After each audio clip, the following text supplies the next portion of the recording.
What's up, everybody? Welcome to Changing of the Hip Hop Guards. I'm your host, the journalist Sincere. That's my partner, Uncle E. And tonight we have the pleasure of speaking with DJ Eclipse of Nonfiction. And also, he has his own rap show. We'll talk about that as well.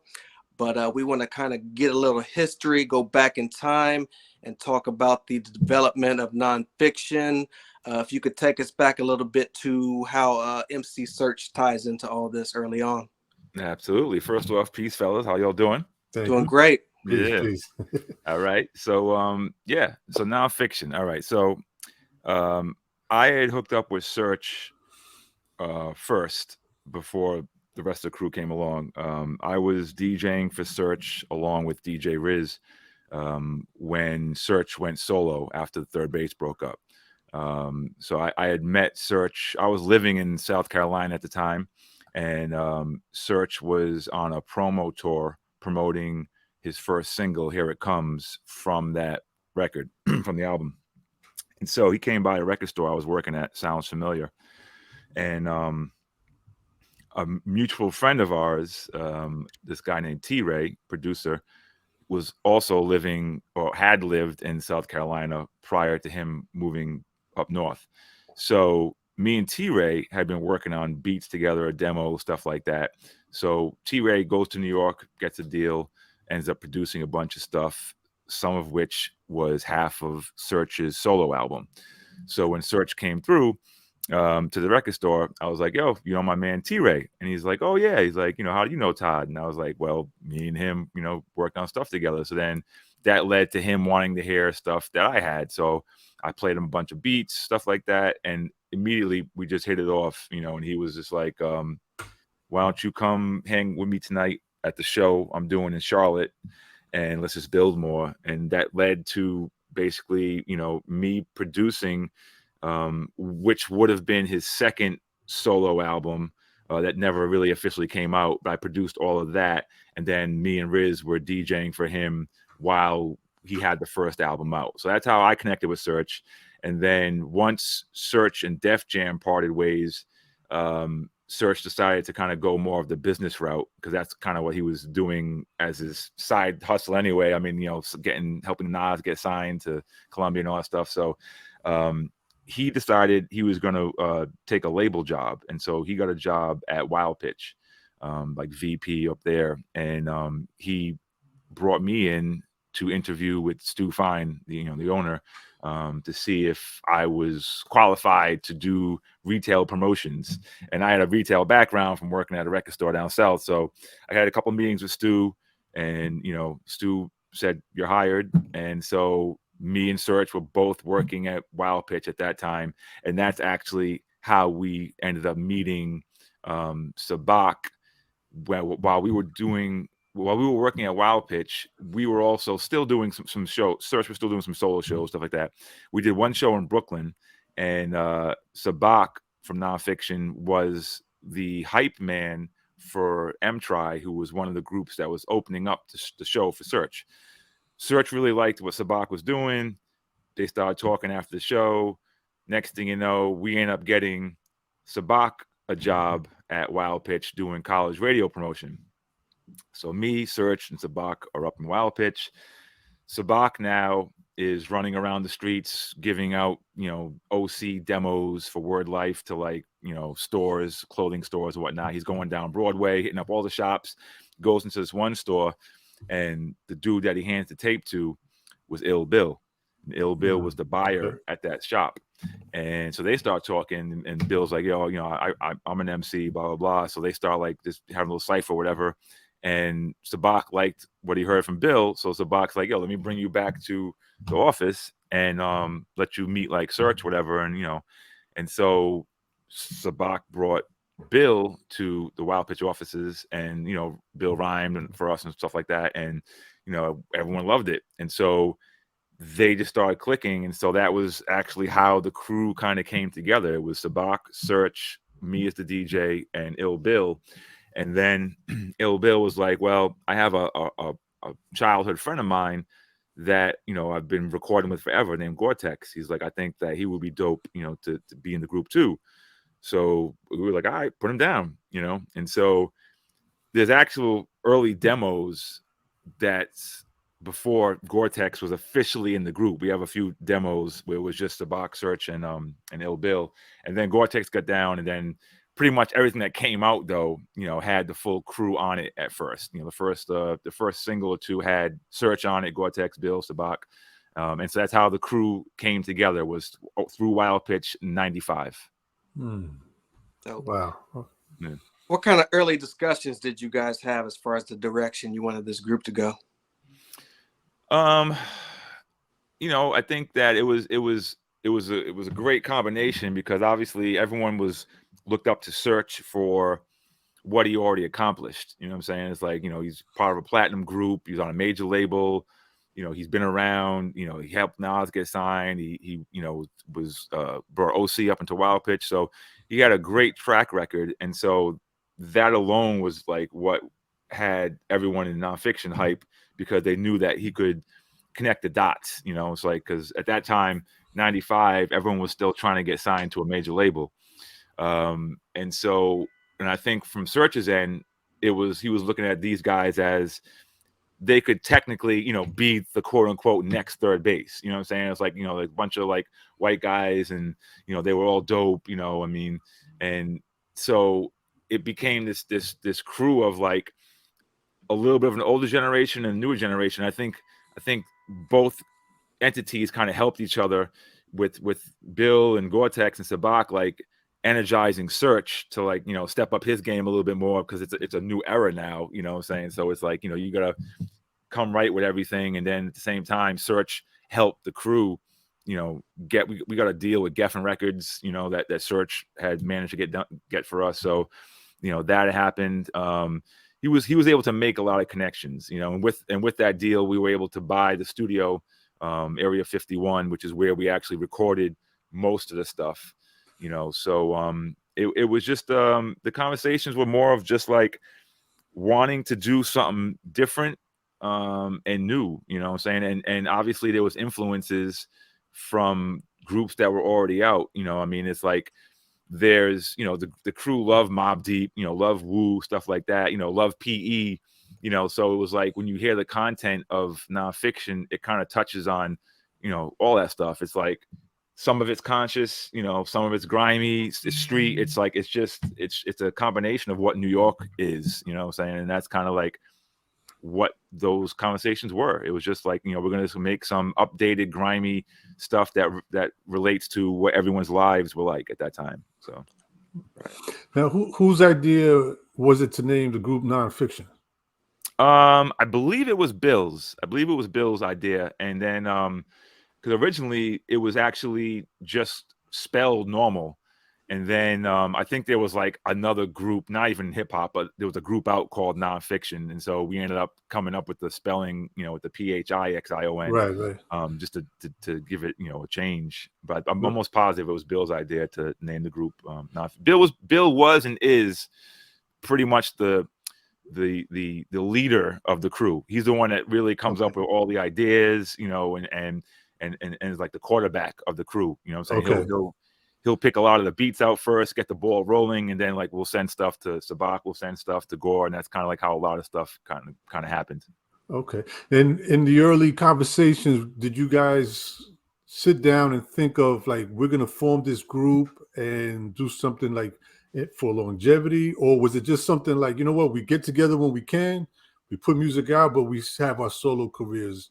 What was that type of conversation? It was totally a real group. It was this was it. Like this was going to be the next chapter, because everyone was doing solo stuff prior to that. Right. And so with the new group, it brought new blood. It brought new energy, so we felt that it was going to be something that would be different to gain people's attention. And what actually ultimately happened was, while everyone in the group was younger than Search, after Search, I'm the next oldest, but all the other MCs are all younger. So they really didn't have much to do but rhyme. You know what I'm saying? Like, it was like, they would write rhymes, that go out, whatever. Search at that point already was on like his third kid, you know what I'm saying, married with 3 kids. So it's like his life was a lot different than what their lives were like. And so that actually became a big challenge of keeping Search in the group, because it was like there was moments when, you know, everyone was trying to get together to do stuff and Search wasn't available, and he couldn't do this, he couldn't do that. And so it got to a point where it was just like, well, you know, if you're not going to dedicate the time to the group, then, you know, I think the group's going to have to move on. And it, you know, it's everyone's cool to this day, you know what I'm saying? But it was just like one of those things where, you know, you had to dedicate time to the group and you know, be part of everything, and he just wasn't able to do that at that time, you know. So okay, were there songs that were recorded for the album that featured Search that didn't make the album? Well, but everything, because keep in mind, it was 95 when we hooked up. We started putting out singles in 96. Pretty much every year we dropped a single, and a single had 2 to 3 songs on it. So there's definitely, I mean, Search is on Legacy, he's on 5 Boroughs, he's on 4 Ws. Those are the ones he's on that came out. And then there's still demos that he's on that never came out. And I can't remember, we might have put 1 or 2 of them on like a mixtape, but there's still a few songs that he's on that never came out officially. Cool. So by the time the album came out, it was 2002. So we didn't want to put any of the old material on it because it was just so far, you know, time is going on. So we wanted all fresh new material. Cool. Now, real quick, whose idea was it as far as going out and picking the producers that were on the album? All of us, you know, all of us kind of came up with like, you know, a wish list of, you know, who we wanted to work with. And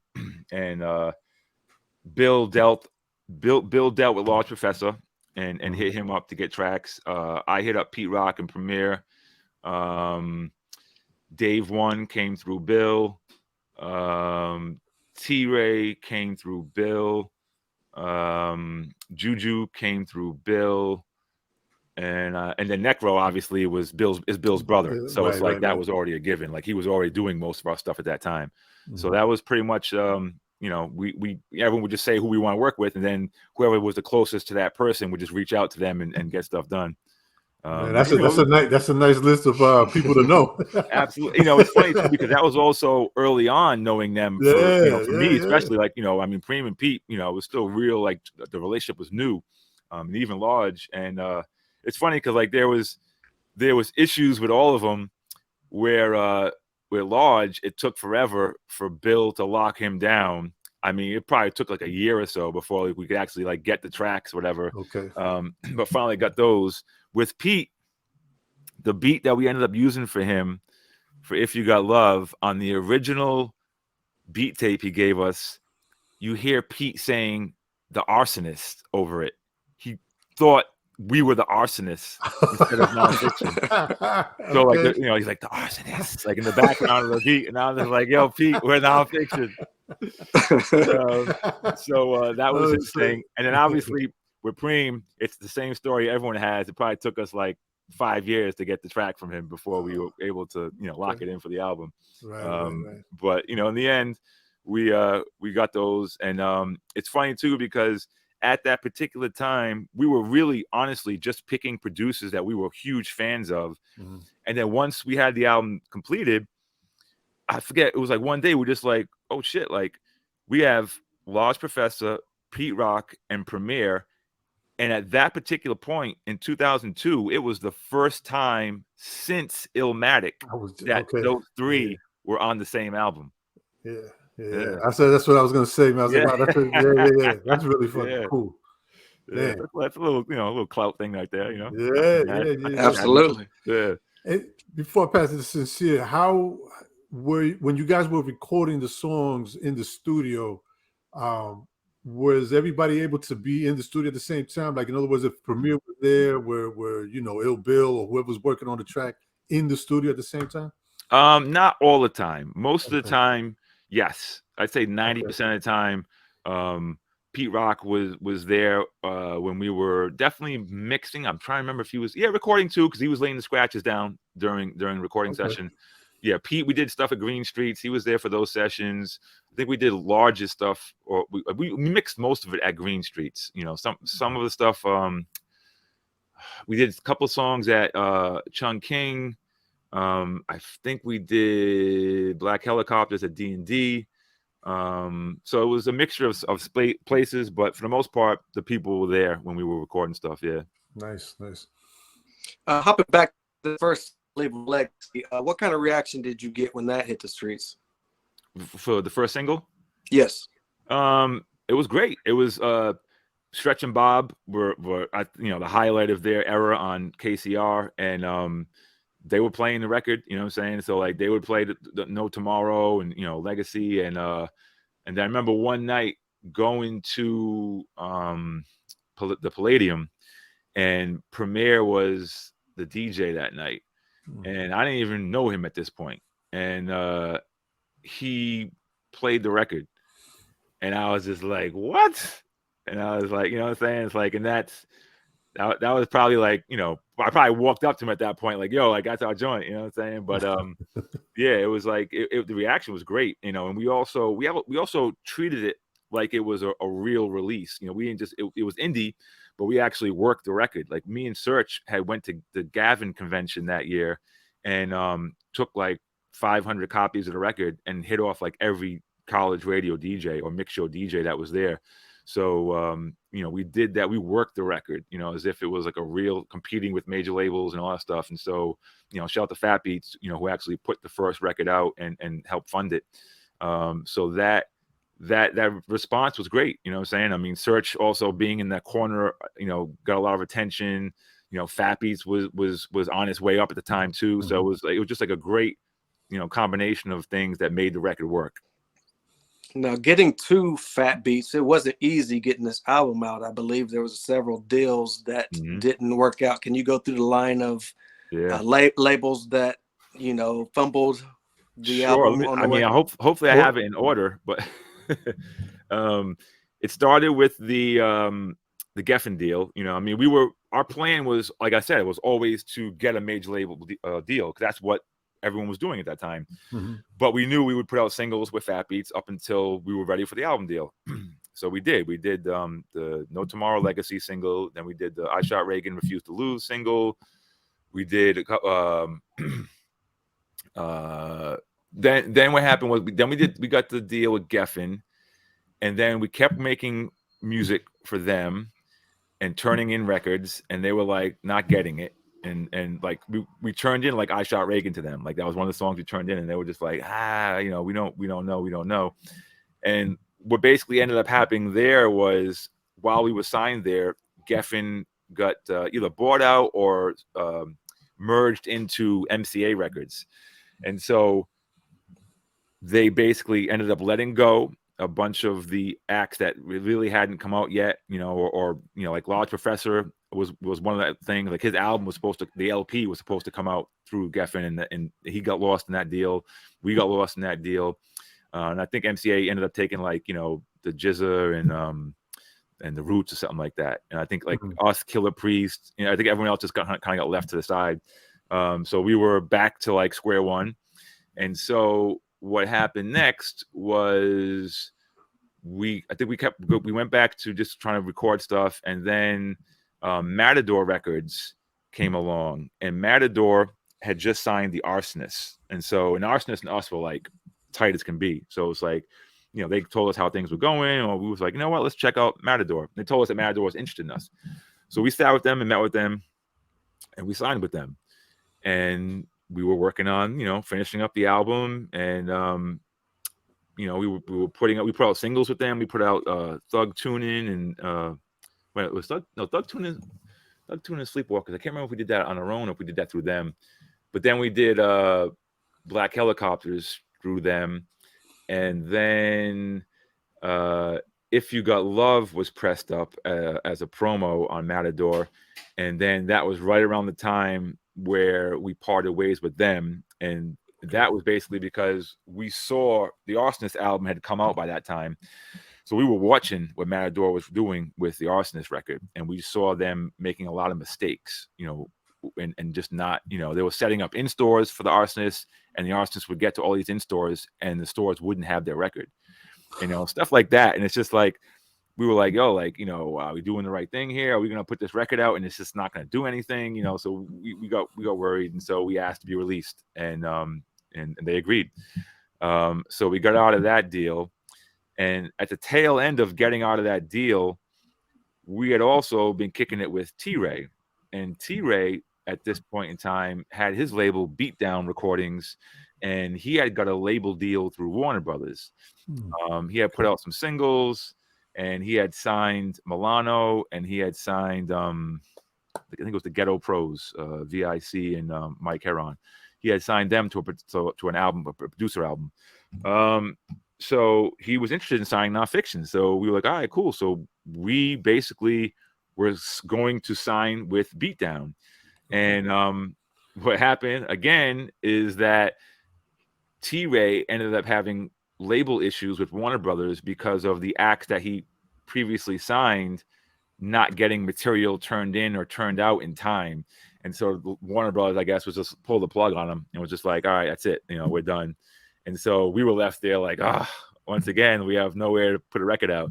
And so that was basically like the last time. And then after that is when Bob Perry from Traffic or Land Speed, I don't even remember what it was at the time, Land Speed, had hit us up about doing something. And he had recently put out, I think it was like the Core Mega Project, and I think he did Freddie Fox. So he was doing some big albums, and we were like, all right, so, and he had a budget, and that was a big thing. We wanted to make sure we had the money to do what we had to do with it. So he had a budget, and so that was ultimately how we ended up putting it out, and also why it took so long for it to come out, because we went through all those stages of labels. So 2002, the record finally came out through Land Speed. 2002. Now you guys had the album done what year?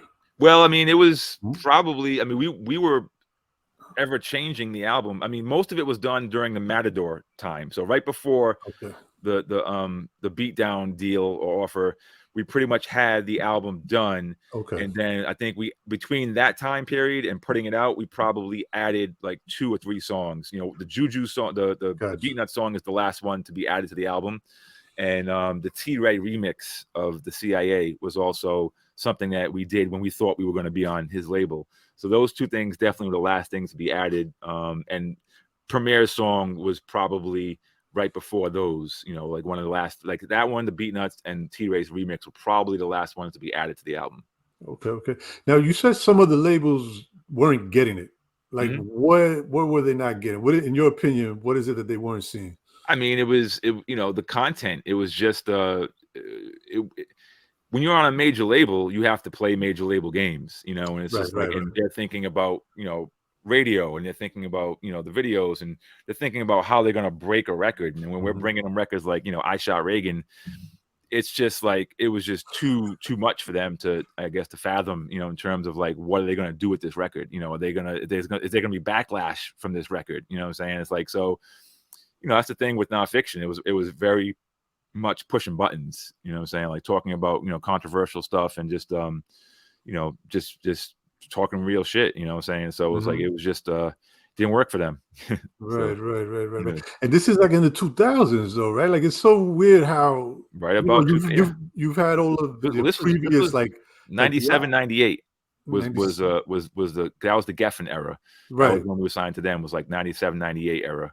Yeah. Because 99, 2000 was the Matador era. Yeah. And then you would just think that by then they would have somewhat of an idea, because it's not like we didn't go through the Ice-T's and NWAs and but that's that Bush Killer.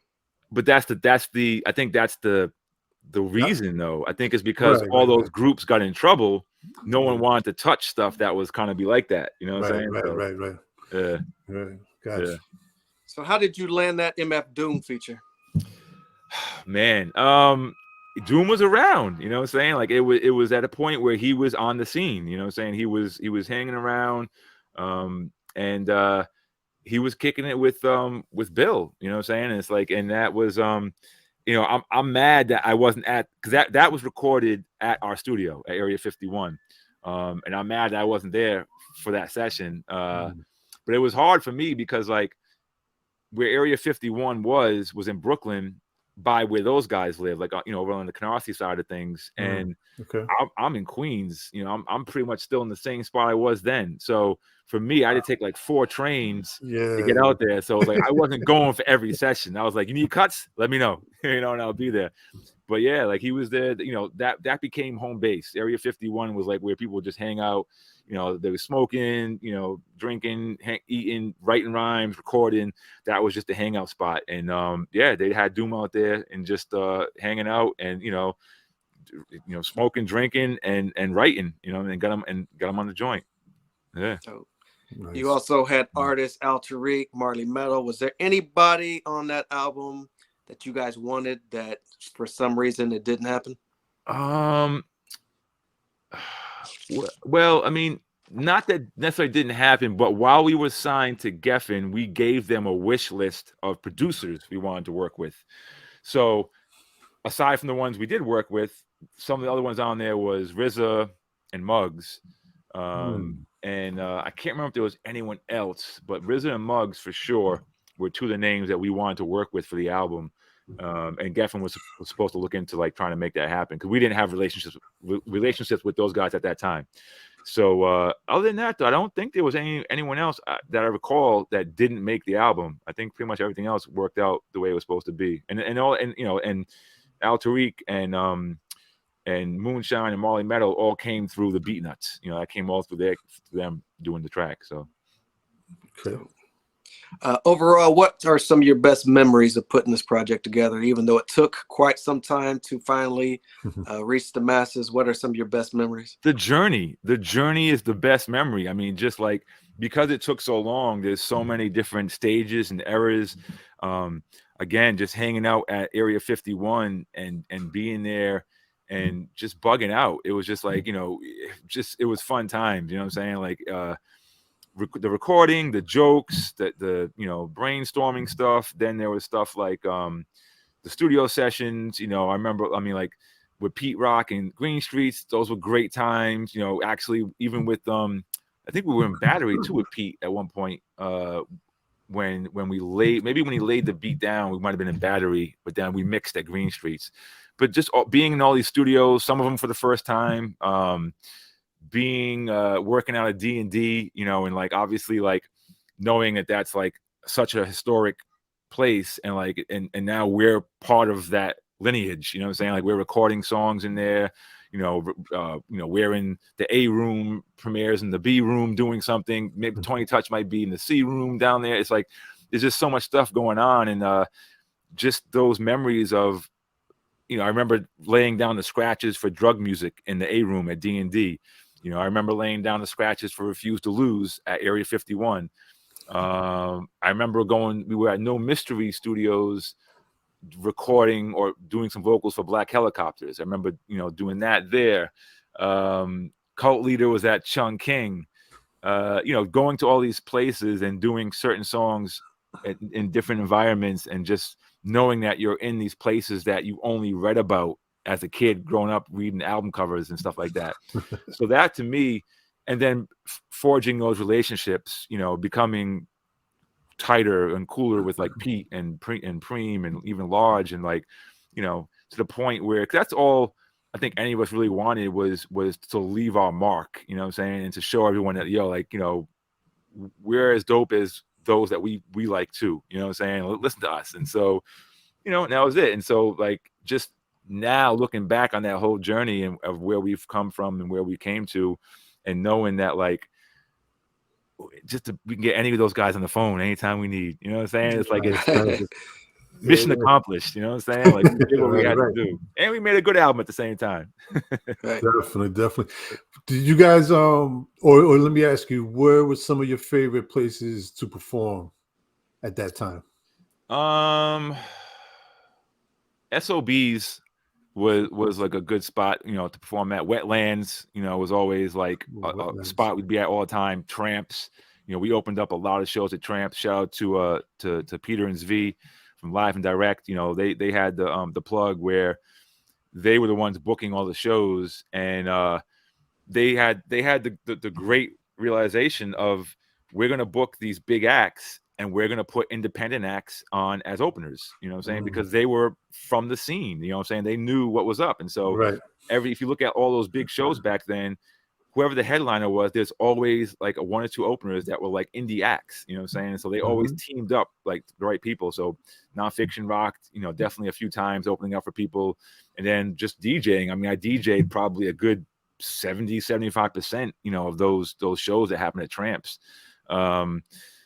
And then like outside of New York, just getting the taste of hitting Europe for the first time, you know, was like, this is, you know, I mean, hip hop brought us to Europe. You know what I'm saying? Like, we would never have made it out there. I've been to damn near every country because of hip hop. You know what I'm saying? So it's like, it's just, I don't take any of that for granted. You know what I'm saying? It's like we've accomplished so much in our lives just through music and culture. What got you into hip hop? Rapper's Delight. Rapper's Delight. I heard Rapper's Delight. I was in the 5th grade, and there was a class party at school, and this kid brought in the 12-inch of Rapper's Delight, and they put it on, and I was just like, "Yo, what is this?" In 5th grade. 5th grade. 5th grade. Yeah. Man, that's crazy. So it was when the record. I mean, you know, 5th grade, 79, 80 was when I was in 5th grade. You know what I'm saying? So that was when the record came out, and and that had me hooked just in the one listen. As soon as I heard the record, I looked at it.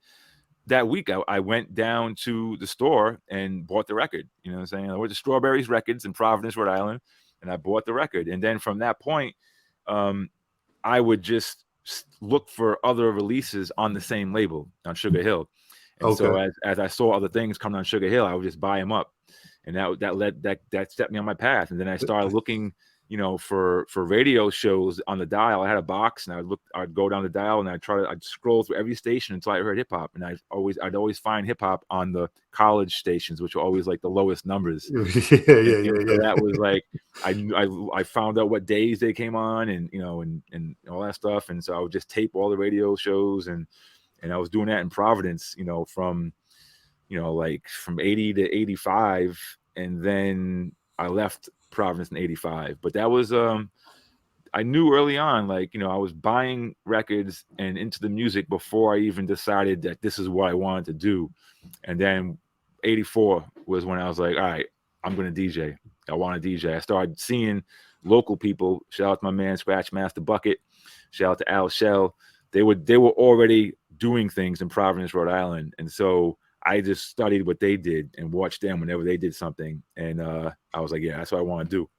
So I saved up, bought a piece of equipment at a time. And then by the time I left Providence and moved down to South Carolina, I just had gotten like an official setup. So that I really started my practicing and all that stuff when I was in South Carolina.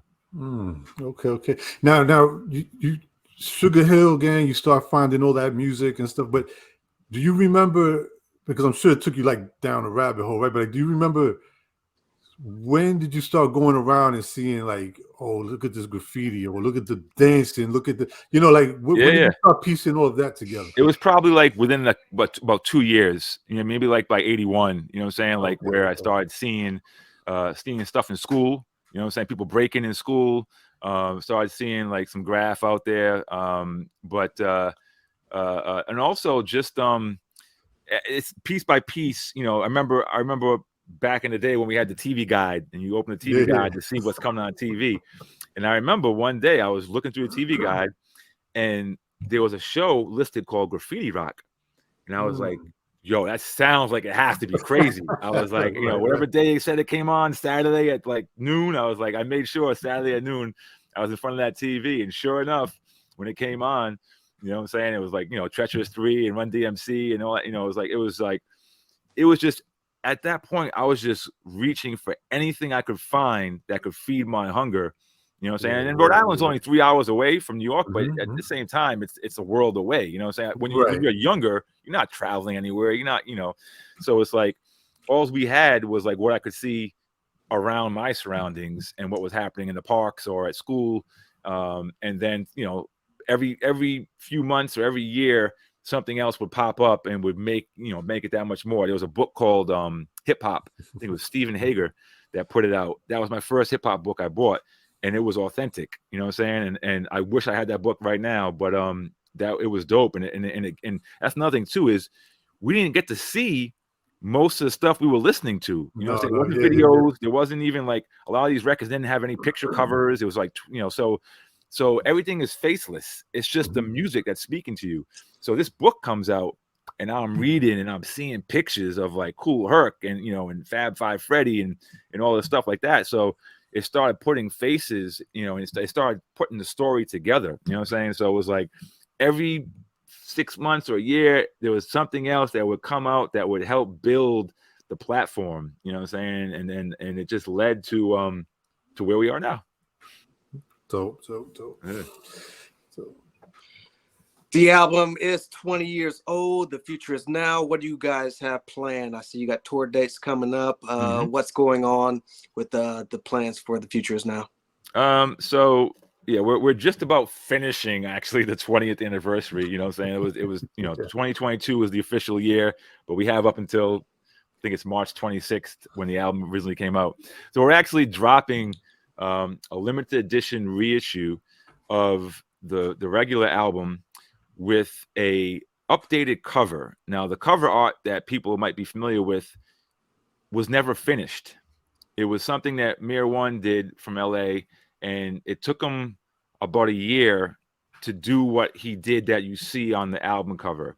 And what happened was, Bill was on his back, like, yo, I need the cover. And then he's like, well, this is where I'm at right now, but it's not done. Bill looked at it and said, it's good to go. Let's go.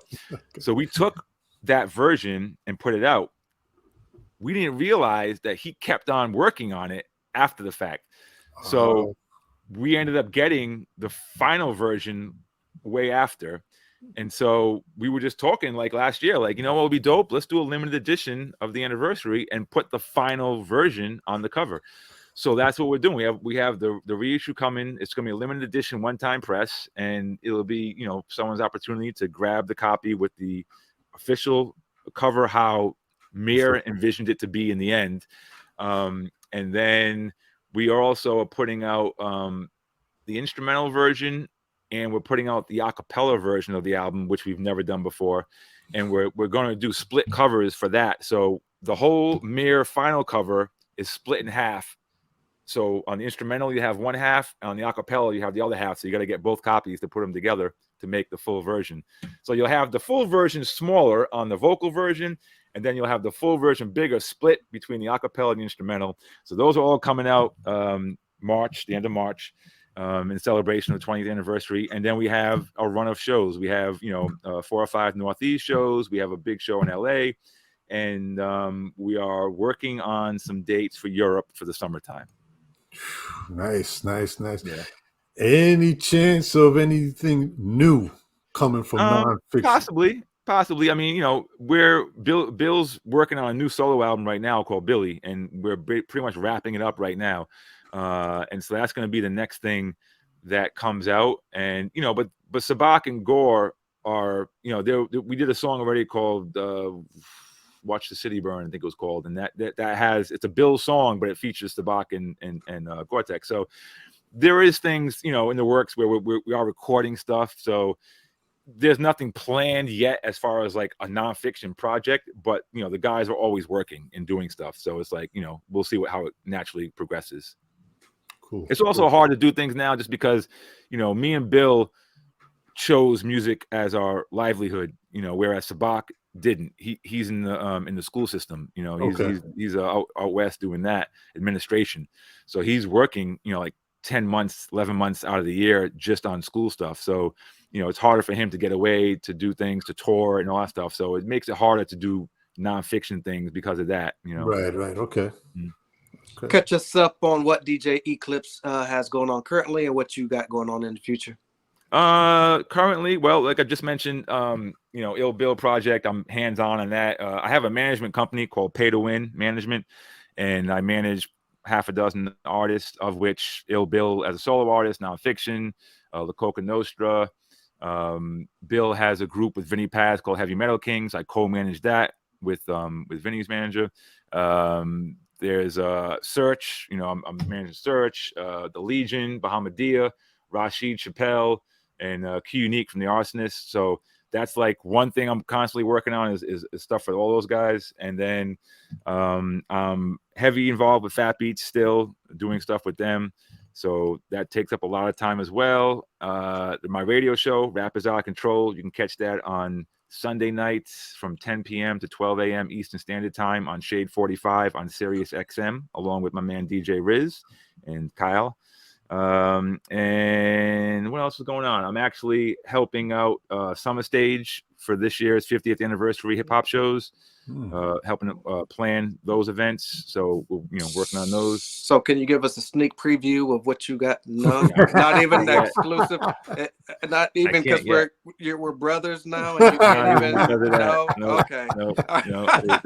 There's stuff being worked on. It's like nothing's 100% solidified. So if I said anything and it didn't end up happening, I'd be lying. So there's a bunch of ideas that are thrown out there, and we're just waiting for like feedback to see which ones are going to stick. Now that's going on. What? Real quick for the Summer Stage projects, do you know at least for this year, is it going to be more heavy towards the 50th celebration of hip hop? Not a lot, honestly. It's not going to be heavy, and there's a bunch of reasons for that. One being that there's a lot of competition this year for 50th anniversary events. Mass Appeal's doing a bunch of stuff. The Universal Hip Hop Museum's doing a bunch of stuff. The City of New York is doing a bunch of stuff. So there's already a lot of entities that's going to be doing so many functions. Summer Stage has to represent all genres of music. Right. So, and they have multiple parks as well. So it's like there's going to be things at different parks, but there'll be a handful of hip hop events, and it won't just be old school stuff. You know what I'm saying? We're trying to cover from new to old, try to like tap into everything. Again, it really just depends on like, what ends up being available to us that we're trying to lock in, Gotcha. So. Okay, cool. I'm glad Summer Stage is back though. yeah, absolutely. And I think that's everything at the moment that I have going on. Yeah. Dope. It's not much. Yeah. And then family life, like the kids, 50% of the day as it is. So about how many records do you have in your collection? I'd say I used to have 30,000, and then once I had kids, I cleaned out. I threw away about 1,500 that were just whack, and I got rid of 15. So then again, I've been collecting them since then. So I probably back to 30,000 again. I'm probably around 30,000. Every room in my house has what you see behind it. Records. What you see behind me, I'm looking at in front of me. Right. You know what I'm saying? So it's like it's everywhere. It's 360 in here. The kitchen, everywhere. Insane. And I'm sure you can turn around and you know what you're picking now, right? I can't. That's some things. Like this wall behind me is actually my old school wall. So you have a good chance of me finding something on that wall because I'm going to that the most. Okay. But if you ask me for something for like Riz, like, yo, he's like, can you pull your copy of De La's Rock Cocaine Flow with Doom? And I'm like, it's in a white jacket. It doesn't even have like a color. I'll never find it. You know what I'm saying? It's like, so I have those issues. Yeah. Okay. Dope. Before we get out of here, can you shout out your social media and where we can keep up with you everywhere, DJ Eclipse? Absolutely. On Twitter, it's DJ Eclipse. On Instagram, it's at DJ Eclipse RSC for Rocksteady Crew. And that's pretty much it. Yeah, that's all you need to know. Yeah. No doubt. DJ Eclipse, man, thank you on behalf of myself, the journalist Sincere, and Changing of the Hip Hop Guards. We appreciate everything you have done in the past, in the present, and what you will be doing in the future. Hopefully much success to you. And man, thank you for taking the time. No, absolutely. I mean, I got to tell you something too. Like, 99% of the requests I get, I turn down just because of I don't need to take on something else to do. You know what I'm saying? My time is like way limited. Right. But when Sincere asked me and I saw you're actually part of it too, I was like, I got to do it. You know what I'm saying? I was like, man, that means a lot. Respect to you guys. Absolutely. I appreciate that.